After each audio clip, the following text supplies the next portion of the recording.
Assalamualaikum warahmatullahi wabarakatuh. Waalaikumsalam warahmatullahi wabarakatuh. Mari kita mulai. Bismillahirrahmanirrahim. Berikutnya brosur halaman 5. Ma asabaka min hasanatin faminallah wa ma asabaka min sayyi'atin famin nafsik. Apa saja nikmat yang kamu peroleh adalah dari Allah, dan apa saja bencana yang menimpamu maka dari kesalahan dirimu sendiri.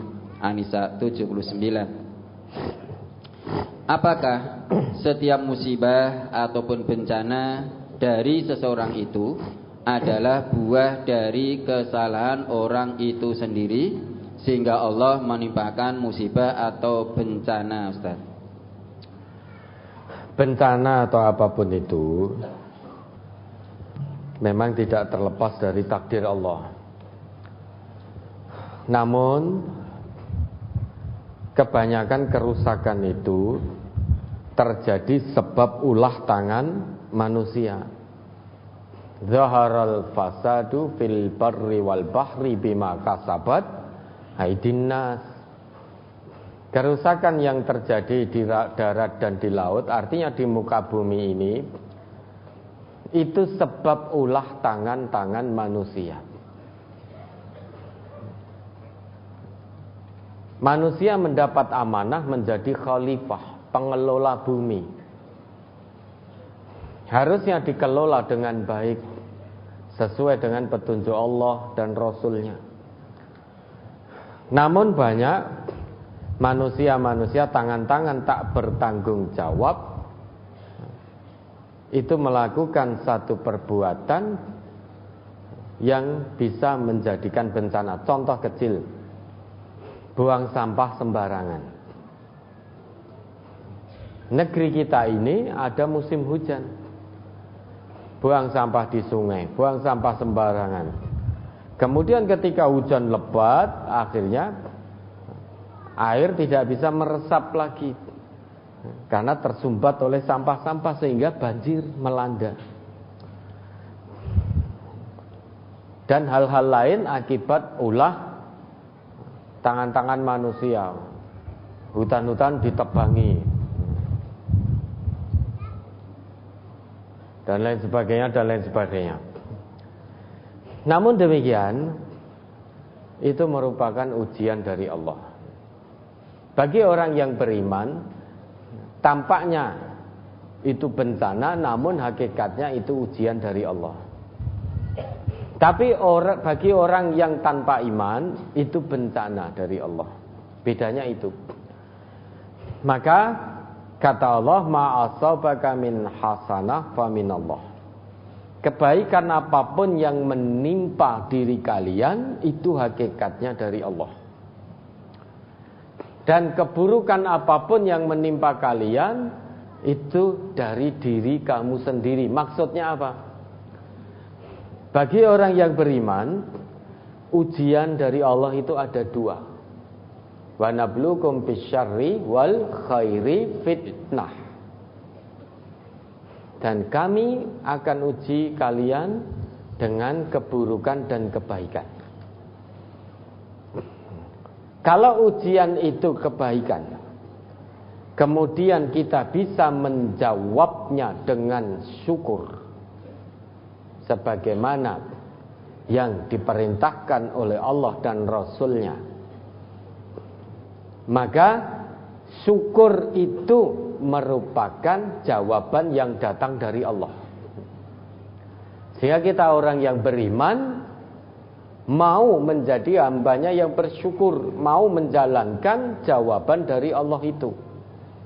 Tetapi kalau diuji dengan kesenangan, kemudian kita menjawabnya dengan sombong, merendahkan orang lain, maka sombong itu bukan dari Allah.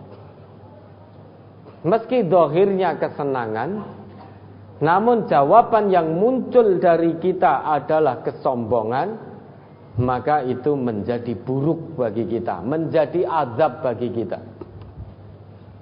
Karena Allah tidak pernah perintahkan diuji dengan kenikmatan sombongo, itu enggak pernah. Tapi dari Allah syukur. La in syakartum la azidannakum.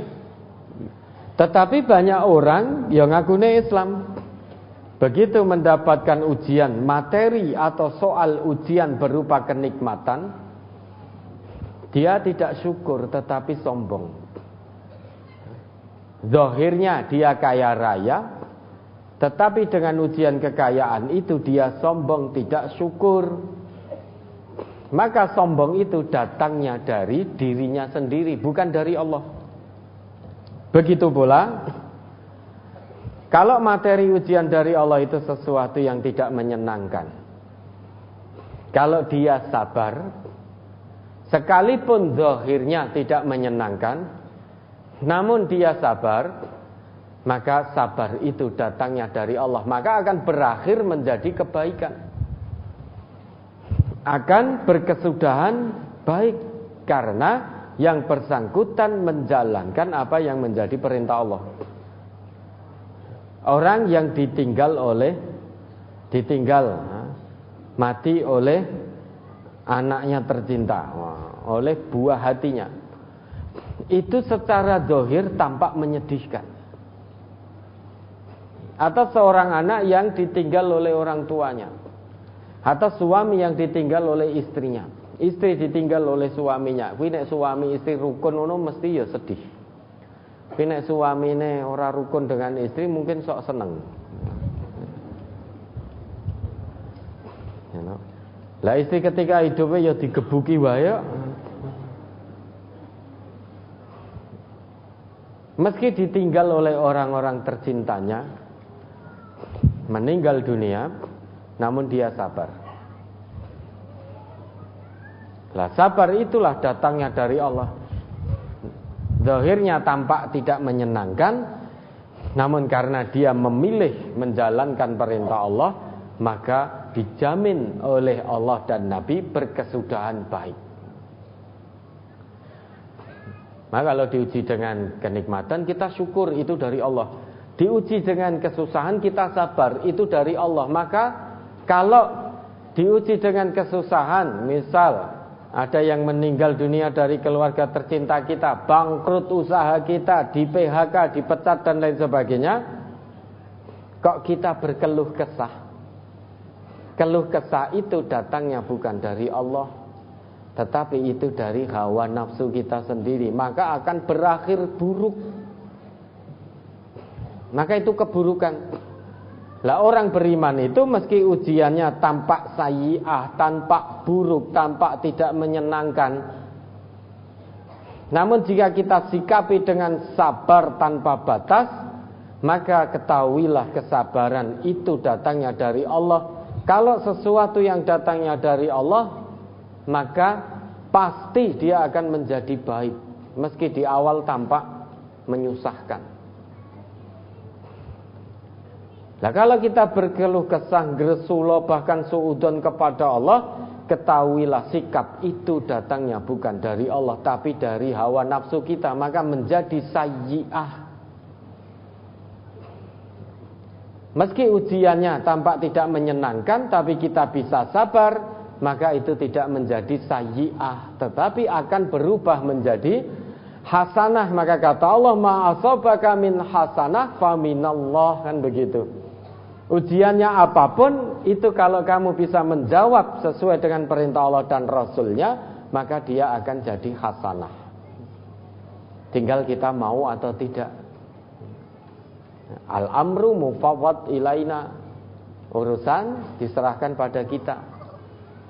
Kalau diuji dengan kenikmatan sombong, itu bukan hasanah lagi, tapi kekayaannya akan menjadi sayyi'ah.